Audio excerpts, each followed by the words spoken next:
Adoração, o seu encontro com a Palavra de Deus está começando neste momento e eu tenho que começar te agradecendo pela companhia. É muito bom nós pararmos e termos liberdade de abrirmos a Bíblia e falarmos de Deus uns com os outros. Nós vamos falar hoje de um assunto extremamente importante, eu vou até substituir a palavra importante para dizer vital, quando se trata de um relacionamento para com Deus, e muitos têm sucesso por causa da compreensão desse assunto e muitos fracassam exatamente por causa dessa compreensão. Você precisa então ter uma compreensão adequada sobre o que nós vamos falar abrindo a Bíblia neste programa de oração. Então, depois da vinheta, nós já estaremos juntos.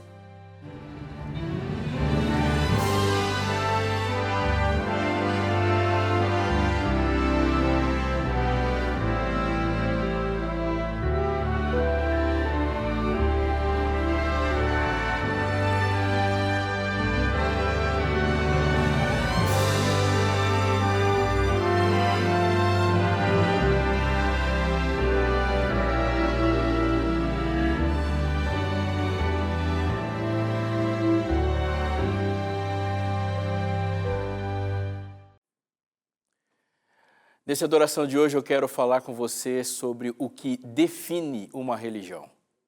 Sim, nós estamos falando de religião muito neste tempo e você vai perceber que religião está na temática do dia, na ordem do dia.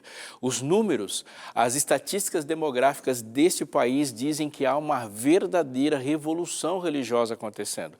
Uma religião da maioria já está agora cedendo espaço a um outro fenômeno religioso que cresce no país e vai desestruturar e reorganizar a maneira como o Brasil pensa a religião.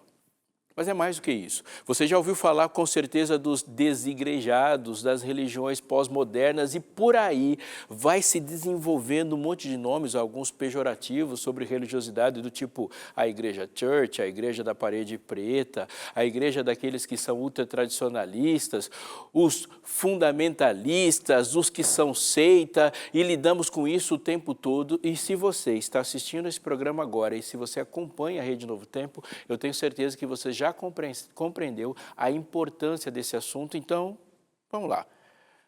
Quando se fala de religião a partir da luz da Bíblia, uma expressão, um conceito não pode se perder, porque se perder, já estamos mais falando de maneira totalmente equivocada. Religião é relacionamento. Exatamente. Jesus, quando esteve diante daquelas pessoas extremamente cansadas por causa da religião, ele disse, vinde a mim. Ele não falou vá ao templo, ele não falou vá a um texto, ele não disse vá a um evento, ele disse vinde a mim, mas os eventos, os templos, os textos não são dispensáveis, muito pelo contrário, eles são fundamentalmente importantes. Então, o que foi que Jesus disse? Ele nos chamou para relacionamento. Eu tenho duas coisas para te fazer, para te dizer. Uma é chamar a sua atenção porque o tema deste sermão, do que nós vamos conversar hoje, ele é essencialmente o conteúdo dessa revista Esperança aqui. A revista Esperança Novo Tempo, Espírito Santo, o Deus dos bastidores. Olha só para você ter uma ideia do que nós estamos falando. Você e eu, quando ouvimos falar de religião, a palavra que sempre usamos ou falam para a gente não é espiritualidade? Vida espiritual? Mas se quando fala de vida espiritual, você já compreendeu que o ser humano é um ser completo, integral, que não se separa em alma, corpo, espírito, como um dia alguém já disse, e isso não está na Bíblia, mas o ser humano é um ser integral, completo. Portanto, o que é uma vida espiritual? Você que já leu no texto, e se não leu, presta muita atenção no que eu vou te dizer agora, a Bíblia não separa de forma alguma a existência entre coisas espirituais e coisas materiais. Ela nunca diz isso, mas ela diz que tudo é definido, separado e distinguido na existência entre o que é espiritual e o que é carnal, caído.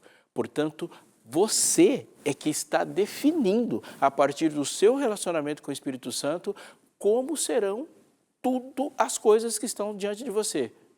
Ou elas serão espirituais ou serão carnais. Um ser espiritual, portanto, é mais do que um ser religioso.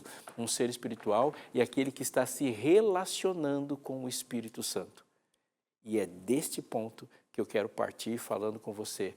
Mas antes disso, atente porque eu vou te dizer agora, eu vou falar bem no seu coração. Essa mensagem é tão importante que ela não pode acabar quando eu parar de falar. Essa mensagem é tão importante que ela não pode ficar no raso. Sim, nós vamos falar aqui por alguns minutos e eu vou dizer para você o que a Bíblia diz, mas eu não vou chegar nem perto de esgotar o assunto, é por isso que eu insisto. Você deve sim ligar para cá e pedir a sua revista Esperança Novo Tempo, Espírito Santo, os Deus dos Bastidores. Eu vou te dar uma razão primeiro para isso. Primeiro que o assunto é importantíssimo, não dá para você pensar em religião sem isso, mas também porque ela é gratuita. Como o Evangelho é. E se ela é gratuita, significa que a única pessoa responsável por não ter essa revista é você. Porque ela é gratuita, é só ligar para a gente e ela vai chegar até a sua casa. Alguém que te considera muito importante, mesmo sem saber quem você é, já pagou por essa revista para chegar até você. E eu repito, não é porque ela não vale nada, mas é porque a sua salvação vale muito e por isso todo esforço é válido. Eu vou abrir a minha Bíblia neste momento no Evangelho de João, capítulo 15, orar com você, pedir a Deus a compreensão desse assunto. Eu tenho certeza que a compreensão nos transforma a vida. Se você puder me acompanhar nessa oração, faça isso agora. Bondoso Deus, nosso Pai, aqui estamos e temos muito a te pedir, iniciando pedindo que nos dê paz ao coração, paz contigo e a paz que vem de ti.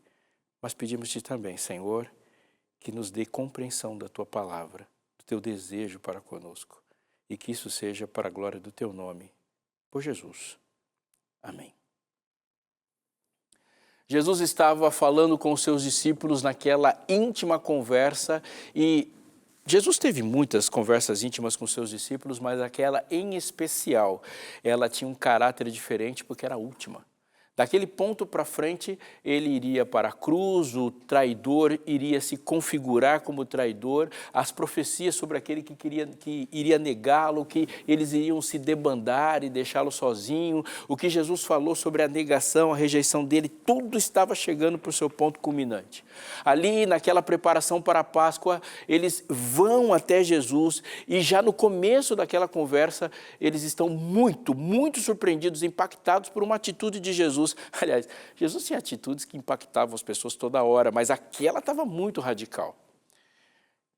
Quando havia um banquete, um jantar, uma ceia, algo de importante, as pessoas vinham da rua e das ruas elas deviam estar preparadas para comer em um ambiente em que a mesa ficava a poucos centímetros do chão.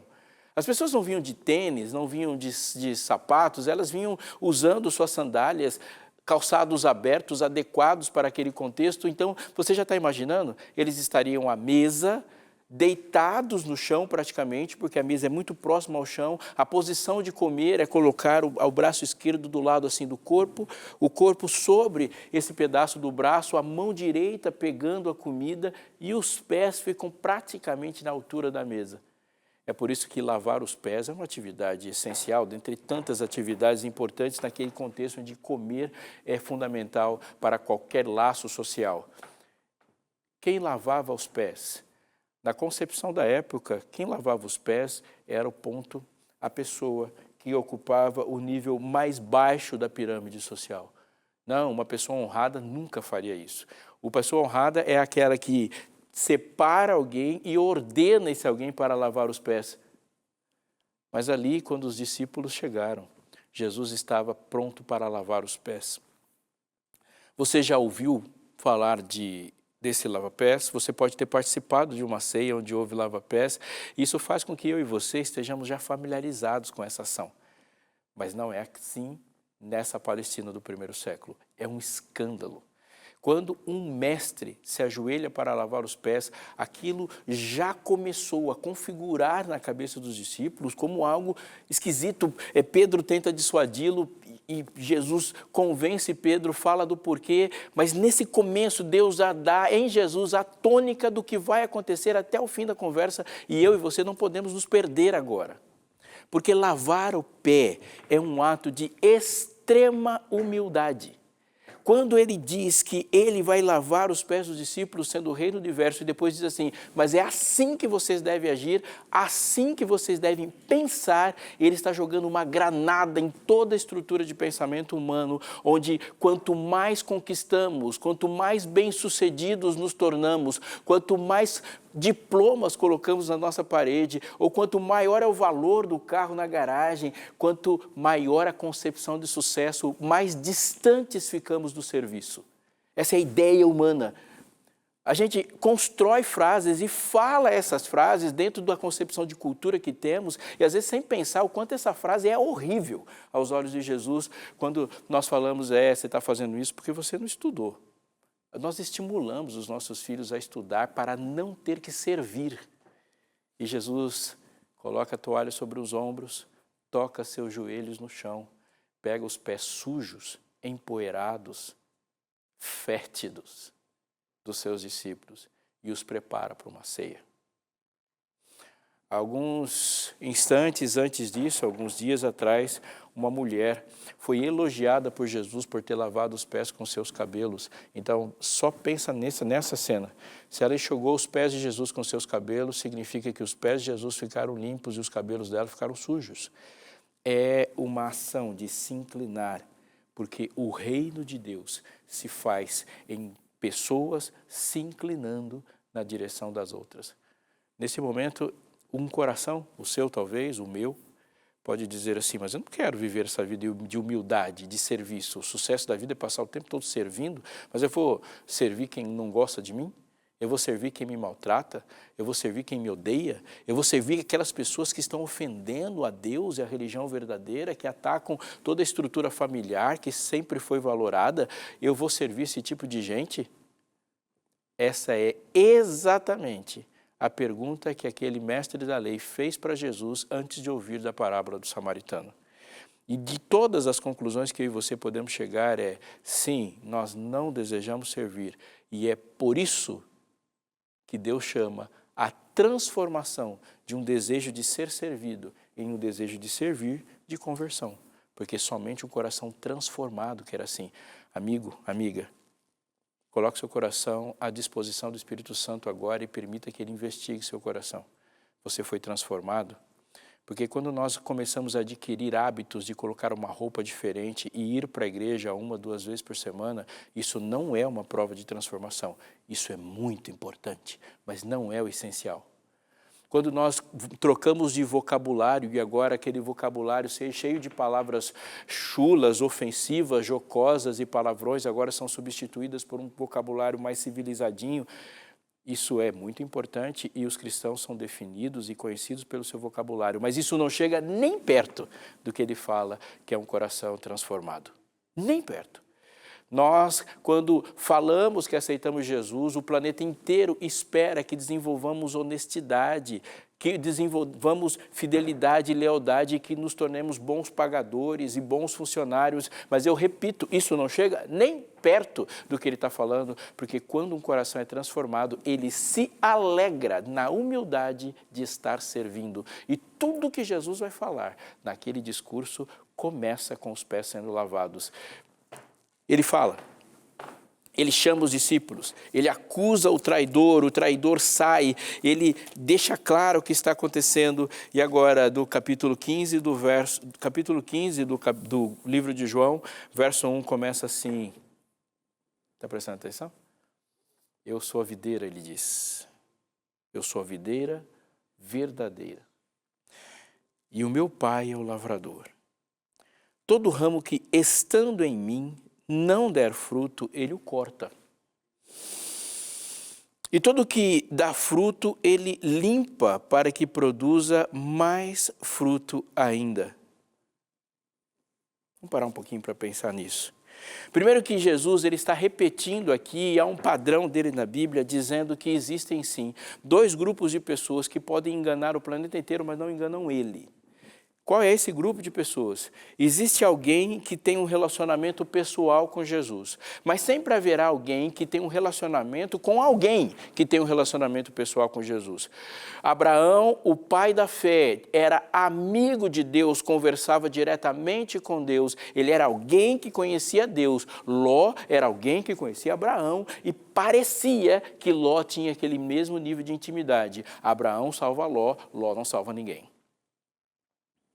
Quando a Bíblia fala da carta à Laodiceia, que diz que você está morno e estou a ponto de vomitar-te da minha boca, no final do capítulo 3 de Apocalipse, ele está dizendo sim, que Deus não está rejeitando o seu povo, mas ele está dizendo que naquele povo existe sim alguém que está vivendo disfarçado, tendo a temperatura inadequada, ou seja, a sua fé não ferveu o suficiente. Ele vai dizer de servos que recebem talentos e um recebe 2, outro recebe 5, outro recebe 1 e alguém se empenha em dobrar os talentos e alguém quer dobrar os talentos porque ama o seu Senhor.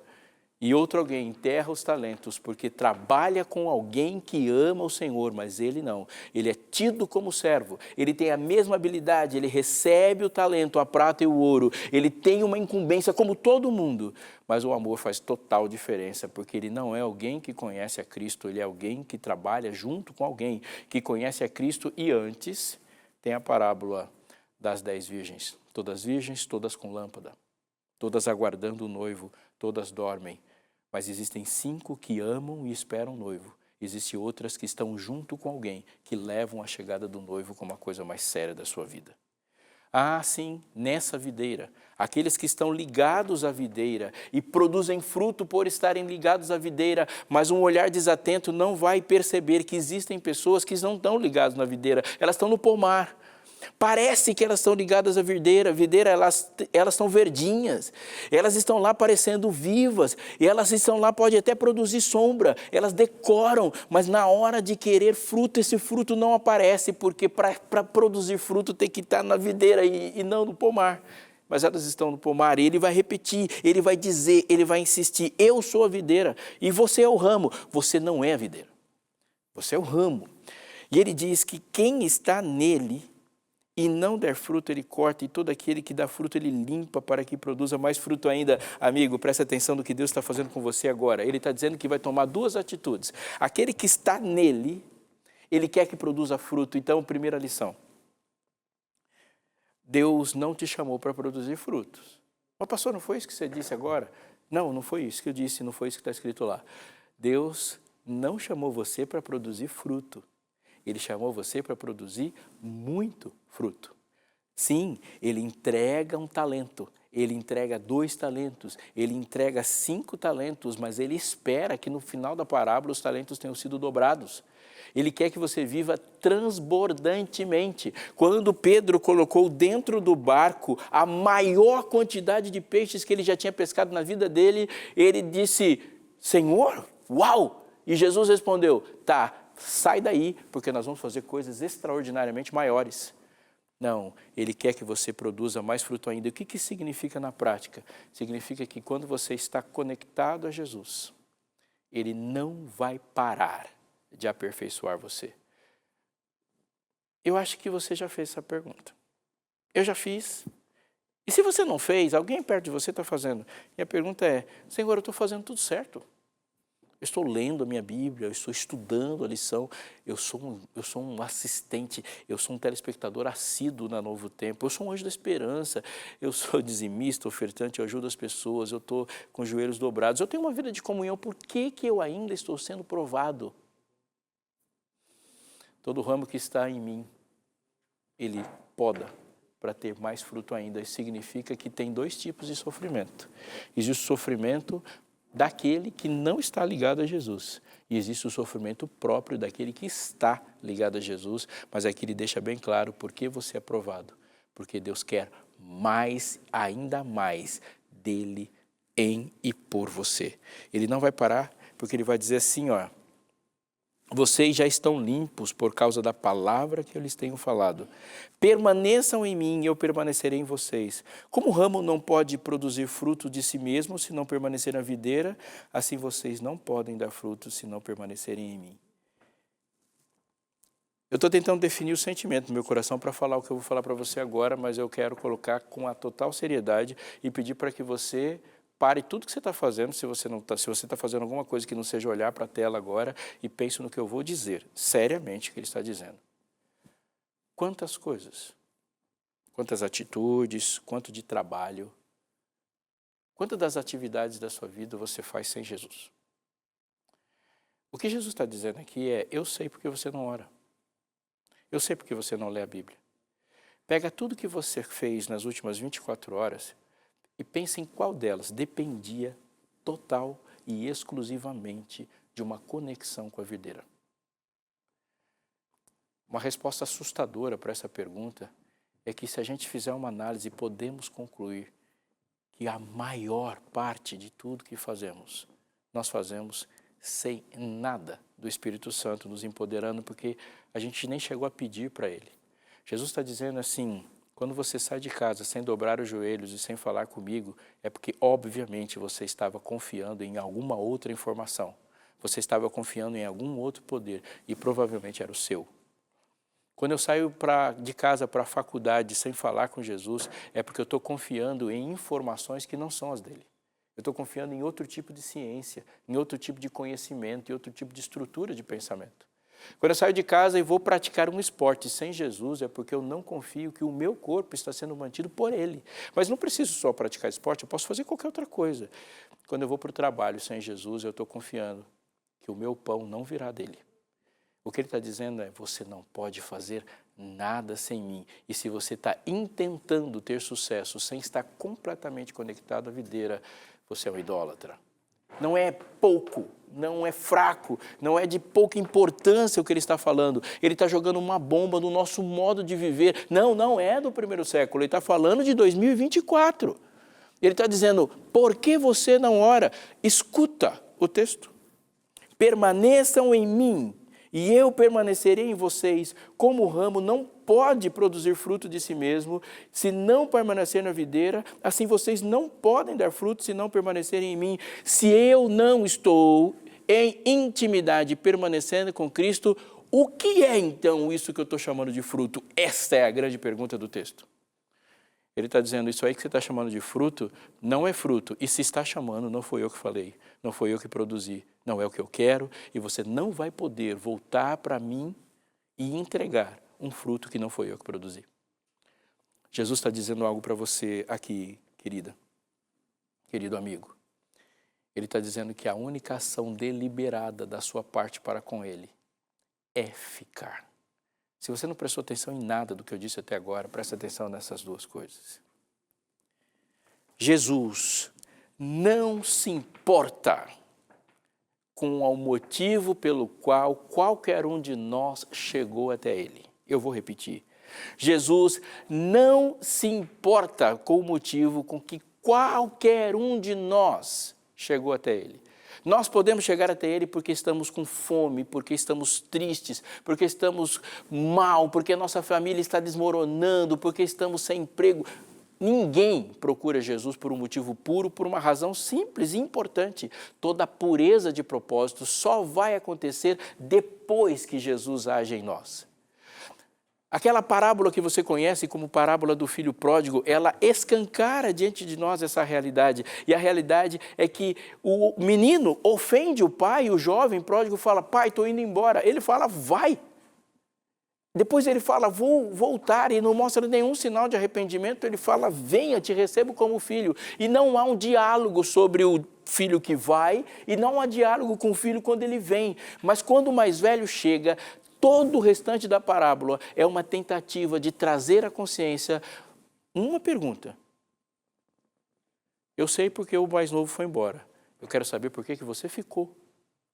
Deus não se importa com a razão pela qual vamos até Ele, mas Ele se importa como primeira importância, a razão pela qual nós ficamos. Porque essa é a única coisa da Bíblia toda que Ele diz que você tinha que fazer. Olha, eu não me arrependo. O texto diz que arrependimento é função do Espírito Santo. Eu não me converto, eu não me batizo, alguém tem que me batizar, eu não me santifico, a santificação é obra externa. O que eu faço quando o Evangelho chega não é nem obedecer, porque o Evangelho nem exige obediência. Calma, eu vou repetir, o Evangelho não exige obediência, porque obediência é uma ação que o Evangelho produz. O que o Evangelho exige é rendição, de que você creia e tenha fé e se renda ao Evangelho. Então, se eu não produzo obediência, eu não produzo santidade, eu não produzo conversão, eu não produzo batismo, eu não produzo frutos, eu não produzo dons, o que eu faço? Aqui ele está dizendo: fique, você tem um poder de sair de perto ou tem o poder de ficar perto. Você tem o poder de não querer. Você não tem o poder de produzir fruto, mas você tem o poder de não permanecer na videira. A segunda e importante coisa que eu tenho para te dizer é que você já deve ter ouvido falar que a religião de Jesus é uma religião que aprisiona. Eu já ouvi falar. E eu confesso para você, em alguns momentos, há alguns anos atrás, mais jovem, eu cheguei a pensar que se não era demais esse querer de Jesus, que é tudo. Olha a descrição que ele faz quando ele fala sobre ser discípulo. Se você não deixar pai e mãe por mim, se você não deixar riqueza, se você não deixar seu próprio propósito, não é digno de ser meu discípulo. Quem amar a sua vida, perdê-la-á, mas quem perder a sua vida por minha causa, salvá-la-á. É radical, a entrega é radical. E ele fala, você deve amar a Deus de todo o seu coração, com toda a sua alma, ou seja, todos os seus sentimentos estão condicionados a esse amor por Ele, e todas as decisões por Ele, com todo o seu entendimento, com toda a sua paixão, com toda a força, e todas as vezes que Ele está falando sobre o nosso relacionamento, a palavra que vai aparecer é tudo, toda. Quando eu devo pregar o Evangelho, eu prego o Evangelho a toda criatura, toda nação, toda tribo, toda língua, todo povo, ide por todo mundo, me amai completamente, Senhor, não é muito? A maior parte das pessoas que quando falam de Jesus e falam da religião cristã, colocando-a como uma religião de aprisionamento, de restrição, de fanatismo, elas estão no fundo dizendo essa frase. Essa religião é íntima demais para mim. Porque o que Jesus está dizendo não é para você estar preso. Ele está dizendo para você ser íntimo. É só você pensar um pouquinho. Pensa numa intimidade máxima com alguém. A intimidade máxima envolve, por exemplo, compartilhar a mesa com alguém. Mas você compartilharia a mesa com alguém que é profundamente íntimo, sem levar em consideração o perfil e o gosto alimentar daquela pessoa? Claro que não. Quando nós recebemos pessoas íntimas na nossa casa, elas mudam o nosso cardápio. Se uma pessoa é íntima o suficiente para conversarmos sobre aquilo que temos de mais importante, é óbvio que ele vai fazer perguntas que as pessoas não fazem. Ele vai fazer perguntas pessoais, ele vai chegar nos porquês. Se nós vamos sair com alguém que é íntimo nosso, é óbvio que essa intimidade vai determinar que tipo de roupa que a gente vai usar, porque ser íntimo é estar com alguém o tempo todo, e esse alguém está nos influenciando o tempo todo. Ser íntimo é quando você faz algo extraordinário, recebe o louro de uma vitória, e ele é a primeira pessoa para quem você conta, porque assim somos quando os íntimos estão com a gente. Você faz um gol no estádio lotado, mas tem um aplauso que você gostaria que aparecesse lá. Eu sou a videira, Jesus disse, você é o ramo. Permaneça em mim. Você quer viver religiosamente? A religião de Jesus é intimidade. É falar, ouvir, andar, estar presente com Ele o tempo todo. É perceber o seu olhar o tempo todo. É conhecer a sua voz. Eu vou orar por você, com você, e eu vou falar nós na oração, porque eu estou te incluindo. Mas o desejo do meu coração nessa oração é que a profundidade da sua intimidade com Jesus seja tão grande para que quando Ele rasgar o céu e disser seu nome, você possa dizer essa frase: era dele que eu falava e era Ele que falava comigo. Pai querido, o Senhor nos ensinou a orar colocando intimidade na primeira palavra. Não permita que nenhum de nós fuja da intimidade contigo ou que viva trocando intimidade por novidade nesse mundo que quer tanta superficialidade. E aqui, diante de Ti, rejeitamos esse excesso de novidades para viver contigo o tempo todo em intimidade pelo milagre do Teu amor e pedimos isso em nome de Jesus. Amém.